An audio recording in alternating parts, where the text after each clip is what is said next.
All right, are we live? I'm guessing. Using a new tool today, you guys, so bear with me as I work through whether this thing's even gonna do the job I'm asking it to do. Let's see, it says meetings now streaming. Okay, we're gonna go with that. Cool. Okay, so today I just wanted to talk with you a little bit about covered entities. It's a big fancy term for does the doctor actually have to comply with HIPAA, right? I get this question a lot. I get it from doctors to, they're wondering like, does my practice actually fall under HIPAA? Because they think they're cash based. And so that means they don't fall under HIPAA, but there's other stuff to think about. And then marketers ask me that all the time as well, because they're working with lots of different medical clients and they're not really sure, how do I tell which medical client has to be HIPAA compliant and which one doesn't? What do I need to do here? So I just threw a little PowerPoint together and I'm going to pull it up on the screen. Let me just grab it and then I'll share, because sharing is caring. All right, share my screen. I'm hoping this is going live the way that it's supposed to. I guess I'll find out when I'm done. How about that? So the question becomes, who is a covered entity, right? I'm going to actually go into full screen mode on this if I can. See. Dun, dun, dun. Come on, PowerPoint, work with me here. There we go. Okay, so who's a covered entity? And the question that I get is, does your medical practice or do your medical practice clients fall under HIPAA? So how do we know the answer to that? And I'm actually going to show you some screenshots from the government website, hhs.ocr or hhs.gov, excuse me. So if you want to go, fact check, feel free to do so. I'm going to show you some screenshots I pulled off of their stuff. The first one being their sort of table definition of who a covered entity is, right? So in the context of this video, we're talking about healthcare providers. Yes, health plans and healthcare clearinghouses are considered covered entities, but let's just focus in for the purpose of this video on healthcare providers. How do I know if my healthcare provider is a covered entity? And why does that matter, by the way? Covered entity, what the stink does that mean?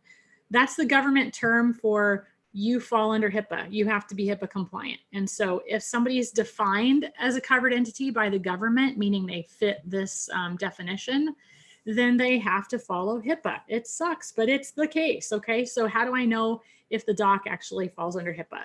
And on the left-hand column, you can see here that they have, I don't know if you can see my arrow. I can't. Let's see if, geez, there we go. I finally got an arrow for me to see. I hope you guys can see it. This first column, like it lists out a bunch of examples. These are the types of providers that would be considered covered entities usually. But the key phrase is this one down here, but only if they transmit any information in electronic form in connection with a transaction for which HHS, Department of Health and Human Services, has an adopted standard. Okay, so this is the key. They have to conduct these defined transactions electronically. And if they're not doing those, then it doesn't matter just the fact that they're a doctor or a dentist. It doesn't matter because they're not considered a covered entity unless they're electronically transmitting data under one of these standard transaction definitions. So let's talk about that a little bit. I'm going to click over here. Okay, so I'm going to give you a little bit of another take on the definition because I think it's important. These are where the frequently asked questions come from, right? So let's read this one. This is also, as you can see, from hhs.gov. Every healthcare provider, regardless of size, who, again, we're going to see this again, electronically transmits health information in connection with what they call certain transactions, and we'll get to that in a minute, is a covered entity. These transactions include claims, benefit eligibility inquiries, referral auths, and other transactions for which HHS has established a standard under the HIPAA transactions rule. That is a lot of mumbo jumbo, but we're going to dig into it and I'll kind of lay it out in layman's terms for you here in just a second. Now, here's the key. Using electronic technology like email does not mean the healthcare provider is a covered entity. The transmission, the electronic transmission that they're using must be in connection with a quote unquote standard transaction. Okay, so the privacy rule covers a healthcare provider whether it electronically transmits these transactions directly or whether it has somebody, like if the doctor has somebody else doing these things for them. Okay, so that's the key stuff here. Just because they're using an electronic tool like email doesn't mean that they fall under HIPAA. they have to be doing electronic transactions that have been defined by the government as what's called a standard transaction. So let's take a look at what those might be. This is straight from CMS. This is the definition of a standard transaction. Transaction means the transmission of information between two parties to carry out financial or administrative activities related to healthcare, and it includes the following types of information transmissions. Now, I'm not going to read all these to you. You guys can read them. You can take a screenshot of this, whatever you want to do. But what I do want to point out is that the key here is that if the provider is electronically interacting, let's say with healthcare plans or insurance companies, that's the key, okay? Healthcare plans or insurance companies. You see healthcare claims, healthcare payments, healthcare claims, coordination of benefits, enrolling or disenrolling in a health plan, eligibility for health plan premium payments, referral auths, health claims, healthcare electronic funds transfer. That's basically it. So it's all related to healthcare plans and insurance. So if you are a provider or your client is a provider that is basically electronically interacting with an insurance company, let's say for billing insurance, then that makes them a HIPAA covered entity. So let's dig into that just a little bit. Here's the question, right? Do you perform, or does your client perform any of these quote unquote standard transactions, right? That's the first thing. Are they performing any of the standard transactions? The second thing is, are they doing it electronically? Because that's a qualifier.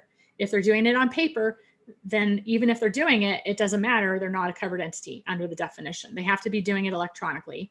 And then the third piece of this is ever, okay? Because even if it's just that one procedure and that one or set of diagnosis codes, like a breast aug for a back pain diagnosis code relation, right? Or breast reduction for diagnosis codes related to back pain, those are billable procedures.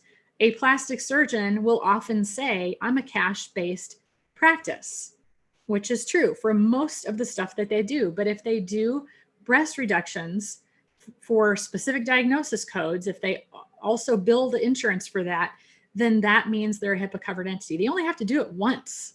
And even if it's just for a friend or a colleague or an employee or something like that, if they just do it once, like as a favor, that still means they're a covered entity. So are they performing the standard transactions? Are they conducting these standard transactions? Are they doing it electronically? And then the key piece of this is ever, like ever, okay? Because a lot of times they'll say they're cash-based, but in reality, they will do that once in a blue moon or just for this one kind of procedure and diagnosis code, or they might just do it for a friend, right? So that's key.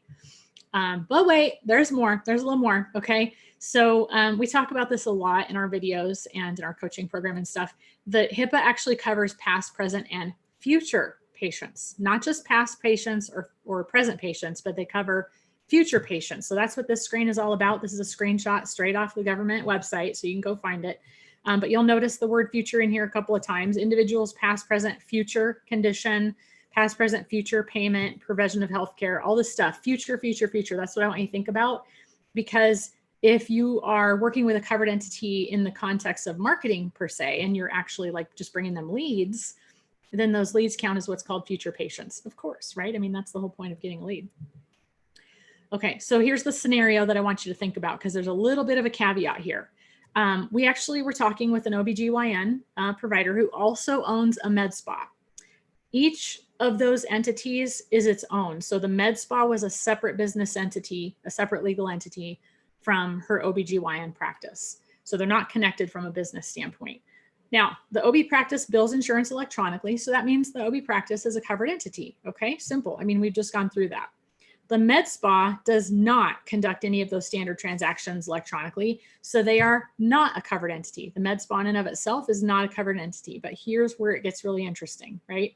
The OB practice kind of uses the med spa to get leads for the OB practice, right? I mean, who's coming to a med spa? A lot of them are women of childbearing age or women who need gynecological services.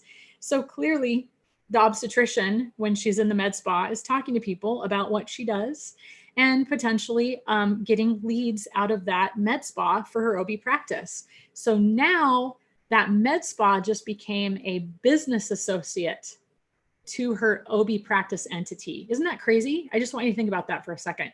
The med spa in and of itself, cash pay, doesn't do any of the standard transactions, electronically or otherwise for that matter. They're just a med spa. They're not a covered entity in and of themselves. But because she's using the med spa to garner patients for her OB/GYN practice, now the med spa becomes sort of a lead generator, just like a marketer would be, right? And the med spa becomes a business associate. So now the med spa falls under HIPAA and has to be HIPAA compliant too.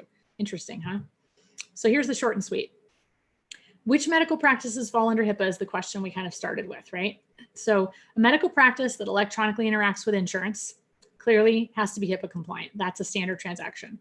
A cash pay practice that electronically bills even once for something, for any reason, is no longer going to get exempt from HIPAA just because they're cash pay for most of the stuff they do. They're obviously doing something electronically with insurance. And so they're going to, even if they just do it once, they're going to now fall under HIPAA. And the cash pay practice that provides prospective patients to a covered entity now just became a lead generation tool. And that means that that cash pay practice now became a business associate under HIPAA. So these are all things to think about. I think that's the end of my PowerPoint. Yes, it is. So I just wanted to kind of come on here and talk about that with you guys a little bit because I get these questions all the time. I just am learning about HIPAA and I'm not really sure if it applies to what I'm doing. And so these are kinds of the conversations that we have with people when they talk with us because we want to make sure they're thinking about all the different angles. It's not just my practice bills insurance or they don't. There's a little bit more to it. So anyway, I hope that was helpful. I hope that you guys got what you needed out of that. And I'm looking forward to talking with you some more about some other stuff. Let me know if you have any questions. You can just comment on the video and let me know if there's anything that you want me to talk about specifically in a live